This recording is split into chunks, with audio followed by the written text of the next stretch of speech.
एक बार की बात है, एक पति और पत्नी में किसी बात को लेकर झगड़ा हो गया।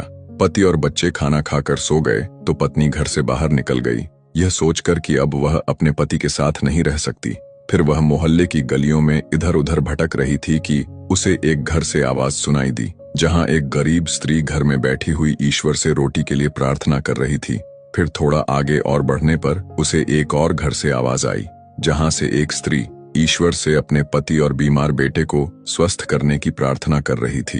फिर वह थोड़ा और आगे बढ़ी तो उसे एक और घर से आवाज आई, जहां एक गरीब औरत अपने छोटे छोटे भूखे बच्चों को दिलासा दे रही थी कि आज उनके पापा खाने के लिए जरूर कुछ ना कुछ लाएंगे, तब तक तुम सो जाओ। फिर और आगे बढ़ने पर उसे एक और घर से आवाज सुनाई दी, जहां एक बुजुर्ग दादी अपने पोते से कह रही थी कि बेटा, कितने दिन हो गए तुम मेरे लिए दवाई नहीं लाए। पोता कहता है, दादी माँ, अब मेडिकल वाला भी उधार नहीं दे रहा है और मेरे पास इतने पैसे भी नहीं हैं कि मैं आपके लिए दवाई ले आऊं।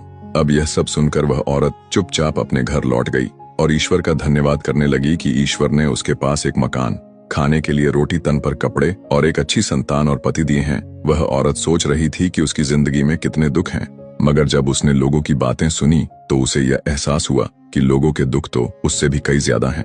दोस्तों, कठिनाइयों के बावजूद भी अपने जीवन के सकारात्मक पहलुओं को देखना और उसकी कदर करना ही सच्ची खुशी की कुंजी है। संघर्ष हर किसी के जीवन में है, लेकिन जो हमारे पास है वह भी अनमोल है। अगर कहानी अच्छी लगी हो तो वीडियो को एक लाइक शेयर जरूर करके जाएं।